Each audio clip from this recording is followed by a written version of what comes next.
Is your face losing its fullness? Would you like to pull some of that skin away in order to see your face shape better? Maybe you think a facelift sounds too invasive. Today I'm going to show you a much simpler method to rejuvenate your face. It's called a MACS facelift. Here on The Younger You. I'm on top of the world, now I'm living. And the good just gets better, keeps on giving. Not even close to the end, it's just beginning. Life is getting lighter while the days are getting brighter, yeah. And it's a good, I won't even worry anymore. Took all my cares, took and kicked them all out the door. Go on and try, come and tell me what you're waiting for. Move and keep them going till your life is overflowing, yeah. Welcome to The Younger You. Today on this show we're talking about facelifts, but not just any facelift. We're talking about MACS facelift, a minimally invasive procedure that will leave you looking refreshed and youthful. Let me introduce you to the doctor who will be performing today's facelift, Dr. Thompson. Hey, how are you? Hi, Troy. So nice to see you again. Nice to see you. Talk to me, what is a MACS facelift? A MACS facelift is a legitimate facelift, but it's just a little bit less involved than kind of a standard facelift in a lot of ways. Why did you use the word legitimate facelift? Because there are a lot of facelifts out there that maybe don't actually lift the face permanently. They might just lift the skin and give a temporary result, and then a year later you're wishing you hadn't done it. Okay, so MACS, M-A-C-S. What do those four letters mean? It stands for minimal access cranial suspension, and minimal access part means that the incision is short, and cranial suspension means that the muscle layer of the face is actually suspended to a fixed point up here so that it can't drop down. Is it a relatively new procedure that people are doing now, or? It's not that new. It was actually developed by a facial plastic surgeon in Belgium who is very well respected, and he's been lecturing at our meetings for many years, and he actually pioneered the technique. Oh. And there are a lot of plastic surgeons around the country that use the technique. It's really gained a lot of foothold. A lot of support behind Yes. it as well. How does it differ from a regular facelift, the traditional facelift that everyone out there at home thinks is pulling, cutting and stitching? Probably the biggest difference between this and a standard facelift is the length of the incision. Okay. A standard lift goes in front of the ear and then behind the ear and into the scalp, and the MACS lift ends right at the earlobe. It has that same incision in the front, but it ends at the earlobe. And then the general kind of degree of dissection and work underneath isn't quite as involved as a standard facelift. And also, it's done under a local anesthetic, which means you're completely awake for it. The whole time? Right. Will the MACS facelift give the same result as a traditional facelift? No, it won't. It will give a substantial result, and it's a great procedure for someone that has early aging, early jowling, early neck laxity. Okay. How do men look when they're having this done, as opposed to we've seen lots of men have facelifts, the traditional facelift, and they look pulled and stretched on their skin? It looks very unnatural on a man. Is this a great procedure for a male type of a face? It's a great procedure for a male or a female. The big difference is we want to make sure it's someone that doesn't have a really heavy neck or really heavy jowling, because it won't quite do what needs to be done for that patient. Okay, well thank you for that information, Dr. Thompson. Let's take a look at some of the advantages to having a MACS facelift versus a traditional facelift. When thinking about getting a facelift, there are many things to consider, including which of the many facelift procedures is best for you. There are a lot of benefits to choosing a MACS facelift, the first benefit being that the scar will be shorter. Also, there is less of a recovery period and the cost is much lower than a traditional facelift. Not only will you be back on your feet quicker with more money in your pocket, but the surgery takes less time and is safer than other facelifts because less skin is raised and no general anesthesia is needed. You'll walk out of the office feeling more beautiful more quickly, and after hearing the results, look so much more natural. What is the recovery like on a MACS lift? A MACS lift, I tell people usually about a week to 2 weeks at the most, but usually most people are back at work within a week. I would assume there's some bruising? Yes, there's almost always bruising with every single patient, but it's a lot less than a traditional facelift. Health concerns with a MACS lift versus a traditional facelift? I would say the MACS lift is a little bit safer procedure because you're not dealing with an anesthetic, and again, I'm not working quite as in depth under the muscle as with a traditional facelift. You were saying earlier on, Dr. Thompson, that regarding the length of the cut with a traditional facelift. The reason why MACS facelifts are so popular now and great success is there's minimal cutting. So would that mean there's less scarring? Yes, less scarring, meaning a shorter scar. And Right, there's still okay. a scar, and it's still closed very meticulously to try to avoid visible scarring, but it's shorter. Downtime, similar to a traditional facelift? Less, about a week. That's it? Yes. And then you're back at work? You're back at work in a week, and like I said, you may still have a little bit of bruising. That varies a little bit from one patient to the next. But I've had people that had a facelift in my office come back to work the next day or 2 days later. That's an incredible result to be able to go back to work within the week, really. If that's Yes, what it you need really to is. do. And as I said, there's always a variation that we have to take into consideration. course. Coming up after the break, we'll hear a little more from Dr. Thompson. Then we'll head into the operating room to watch him perform what we know is a MACS facelift procedure on our patient called Linda. Before the break, we learned from Dr. Thompson what exactly a MACS facelift is. Now we're going to go hear a little bit more about this procedure. Then we'll be headed into his office to meet our patient Linda and find out why she actually wanted this procedure. Now, I've asked you when you've been on the show before about procedures. When you have a MACS facelift, do you need to go back in at a later date to have a little bit of a top-up? Everyone ages at a little different rate, and so a MACS lift is going to turn back the clock so many years, but you will continue to age from that point on, and the rate at which you age varies a little bit from one person to the next. I try not to say anything too specific because every person's a little bit different, but yes, it's most likely we'll want to do some additional procedures in the future. Are people wanting to just have the MACS? And what is your advice on that? A lot of people come into my office specifically requesting the MACS facelift because they don't want the anesthesia, they don't want the longer recovery, they don't want the bruising.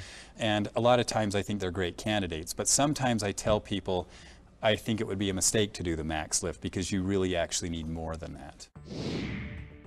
After talking to Dr. Thompson, I think it's time we head over to his office and meet our patient Linda. I'm Linda, and I'm 60 years old. I have 6 children. I've been married 36, almost 37 years. 2 of my children are still at home. I have a 28 years difference between my first child and my last child. Hi, Linda. Hi. How are you? Very good. You ready to do this? Yes, I am. Having this MACS lift is kind of a major birthday present for myself. Since I still do have 2 younger children at home, I'm involved with schools. I work with moms who are probably younger than my eldest daughter's age.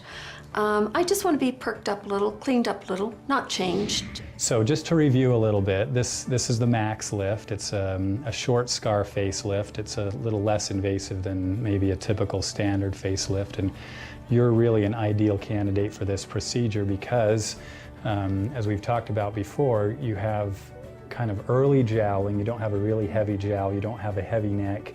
Everything that you have is kind of early, and so this type of procedure is ideally suited for you. We also have the benefit that you don't have to go under anesthesia, and it should be a quicker and easier recovery as well. The cosmetic procedures that I've played with in the past has just been Botox around my eyes, a little bit of filler here on my face, but nothing much more than I just considered a fun afternoon. I'll make the incisions that we talked about before. It'll go under your hairline here and in front of your ear, down to your earlobe. And then I'll lift the skin up underneath here so that I can access the deeper muscle, which is where the strength of this lift comes in. And I'll put some sutures to hold that up, and you know, you'll just be kind of sitting there with your head to the side, and if you feel any pain or anything that's uncomfortable, then you can just let me know during the procedure. So the next step that we're going to do now is I'm going to make some markings on your face for a few things. Part of it is where I'm going to make the incisions. Part of it is the area that I'll be working. Sometimes I mark some nerves that I need to be aware of. So Linda, this incision in front of your ear kind of goes in a zigzag direction, and that'll actually help to take up a little bit of the excess skin when I'm redraping. The only type of resurfacing that I've tried is facials, of course, which most women consider really relaxing. Welcome back. Before the break, we watched Linda have a MACS facelift. This procedure is a minimally invasive facelift that gives you the best results without intensive scarring. Let's head into the studio to see how Linda looks.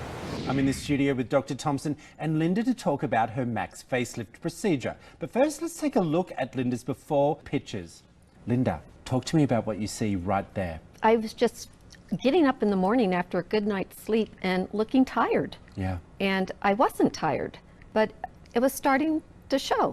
As in, you felt age was creeping in. Yes, yes. But, you know, I just wanted to perk up a little bit, clean up a little I have bit. to say, you look stunning. Thank you. You I really do. feel really good. Dr. Thompson, why the MACS facelift? Well, for Linda, she's a great candidate for the MACS facelift because she didn't have a really heavy full neck. She had some mild jowling starting, and she really wanted something that she could do in the office and have minimal downtime. Do you mind if I ask you how old you are, Linda? I'll be 61 next month. You look incredible. Why the MACS lift for you? Why not the traditional facelift? But I was starting to have just a little bit of jowls, you know, and I thought, well, you know, maybe someday. And I thought, why someday? Why not now so I don't have to live with it for another 5 years or so? Now. Dr. Thompson, how long does it take to see the results? Is it immediate after the swelling? It's immediate. There is some swelling and some bruising, but you can see the result through all of that. You were awake. You only had a local anesthetic. Yes. Were you scared? No, I really wasn't, and I was relaxed, and it was very professional. Very You smooth. felt nothing. I felt nothing. Dr. Thompson, why do you only use a local and not a general? If we can do something and not use general anesthesia, it's safer for the patient, it's easier for them, it's easier to wake up. Linda, I want to ask you, when you told your husband and your kids, they don't hear MACS, they hear facelift. What were their thoughts and their concerns to you? They were afraid there was going to be a lot of downtime. They were afraid that I was going to come out looking like someone else. But once, you know, once they saw how easily I went through it, I mean, my husband drove me, he waited, he drove me home, and that was it. What have your friends actually thought of you having this procedure? Not much. It was kind of like, you know, oh, you look nice today. And I'm like, yes, I shaved the mustache or need glasses, you know, or ditched the glasses. They really didn't know. I mean, the people that didn't know, they didn't know. Now that is interesting. Is it because a MACS facelift is nowhere near as invasive as a traditional facelift? That's part of it, and then the other part of it is it's not a dramatic change. It's for someone that has the start of really heavy aging face. And if you look at the before and afters, you can see that there's definitely a significant difference, but you could imagine that a person wouldn't really notice. Linda, when you see your results now, do you still feel that age? It's not that much different. It's like I got new makeup maybe, or you know, I've just been working on my skin, but it doesn't feel tight at all, but it feels better. And I like my jawline so much more better now. Yeah. Yeah, and I mean, her jawline is one of her greatest features, and that's what she was starting to lose with this coming forward. And now, if I pull on this, there's just no jowl, and that's really what it corrected. What do you say to women watching you right now who say, oh, she's just done it because she's vain? Oh, that was a big struggle with me. I didn't want to be vain. I just wanted something to for my spirit. There's got to be a little bit of vanity in it. Well, Linda, I also believe, and Dr. Thompson, that we all have a little bit of vanity. If we didn't, we wouldn't be cutting our hair, we wouldn't be brushing our teeth, and that's okay to have, because I think it's always putting your best foot forward. And not only that, the impression that we present to everyone else is so important, and It is. we're judged, and we judge others based on the appearance. Oh, well, And I don't judge anyone, Dr. Thompson. not even in a bad way, you know? Yeah. Do you feel people look at you now and judge you because of this? Maybe a few, and maybe probably the few that are afraid to see what it entails, because people do ask me, you know, did it hurt? Does it still hurt? You People know, are fascinated, but aren't you know, they? I didn't Yeah. disappear from my normal daily life. Which I love. was there. So, like I said, a lot of people who don't know don't even realize it. They just know that I look fresh. Well, Linda, I have to say thank you because I think everyone at home is looking at you and going, what an incredibly beautiful looking woman you really are. Thank you. And yes, I'm so happy you did it, because now you feel just as young on the outside as you do on the inside. Dr. Thompson, thank you for sharing with us again today. We really appreciate it. If you at home are interested in lifting your face just a little, but have been looking for a less invasive method than a traditional facelift, perhaps a MACS lift is the right procedure for you. For more information about the show, please visit our website at theyounger.you.tv, and I'll see you next week.